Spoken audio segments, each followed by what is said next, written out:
Shalom shalom. தேவனுடைய பரிசுத்தவான்களே, இந்த இனிய காலை பொழுது உங்களுக்கு ஆசீர்வாதமாக அமையட்டும். லோகத்தின் பரனிலிருந்து உங்களது தினசரி தீர்க்க தரிசன நாளிதழுக்கு உங்களை வரவேற்கிறோம். சனிக்கிழமை 5 தம்மூஸ் ஜூன் 20. பிசாசுகளின் மேல் அதிகாரம். லூக்கா 8:28-29.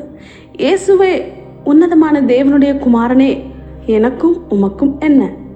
என்னை வேதனைப்படுத்தாதபடிக்கு உம்மை வேண்டிக் கொள்கிறேன். அந்த அசுத்த ஆவி அவனை விட்டு போகும்படி இயேசு கட்டளையிட்டபடியினாலே அப்படி சொன்னான். இந்த வேதாகம நிகழ்வை நீங்கள் அறிந்திருந்தால், பிசாசு பிடித்த இந்த மனிதன் இயேசு வருவதை கண்டபோது அநேகருடைய குழப்பத்திற்கு மத்தியில் அவரை நோக்கி எவ்வாறு ஓடி வந்தான் என்பதை நீங்கள் அறிவீர்கள். இந்த பிசாசு ராஜாவாகிய இயேசுவை விட்டு விலகி ஓடாமல் அவரை நோக்கி ஏன் ஓடி வந்தது என்பதை விளக்குவதிலிருந்து நான் தொடங்க விரும்புகிறேன். முதலாவதாக, ஒவ்வொரு மனிதனுக்கும் அவனது சொந்த வாழ்க்கையின் மேல் அதிகாரம் உள்ளது என்பதை நீங்கள் புரிந்து கொள்ள வேண்டும். பிசாசு தன்னை விட்டு போக வேண்டும் என்று விரும்பாத ஒருவரிடமிருந்து உங்களால் பிசாசை துரத்த முடியாது. அந்த நபர் உங்களது அதிகாரத்தின் கீழ் தன்னை ஒப்பு கொடுத்தால் ஒழிய இது சாத்தியம் இல்லை. இந்த சம்பவத்தில் அந்த மனிதன் ராஜா இயேசுவை கண்டபோது அவரை நோக்கி ஓடி வந்தான். இப்போது அவன் ராஜா இயேசுவை நோக்கி ஓடுவதற்கு முன்பு ஒரு காரியம் நடந்தது.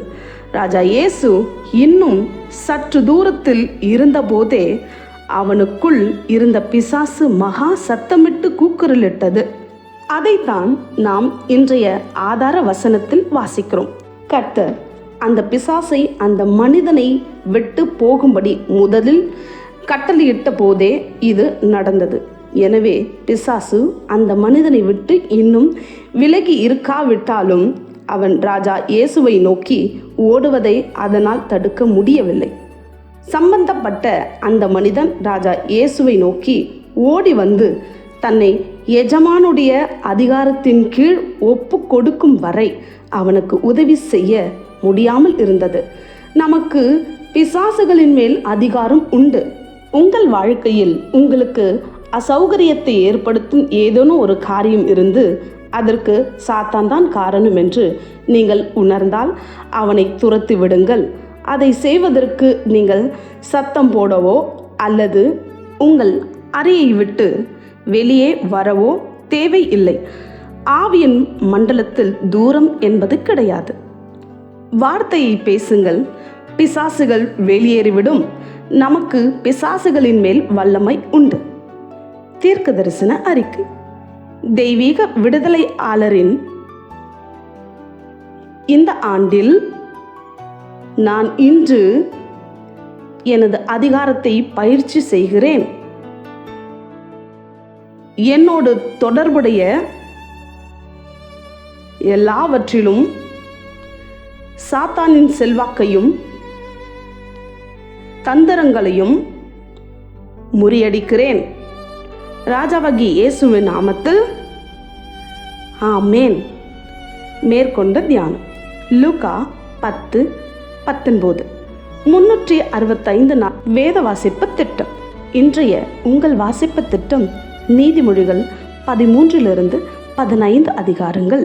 அன்பான பரிசுத்தவான்களே, நீங்கள் பிரகாசமான மகிமையில் ஜொலிப்பதற்காக படைக்கப்பட்டீர்கள். தேவன் யார் என்பதன் அற்புதமான உண்மையை வெளிப்படுத்துவதற்காக உங்கள் வாழ்க்கை படைக்கப்பட்டது.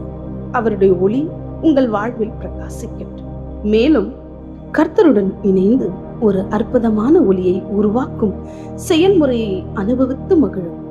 இன்று உங்கள் மீது கூறப்பட்ட தீர்க்க தரிசன வார்த்தைகள் உங்களை உற்சாகப்படுத்தி பலப்படுத்தட்டும். ராஜாவாகிய இயேசுவின் நாமத்தில் ஆமென். நாளை வரை உற்சாகத்துடன் இரு.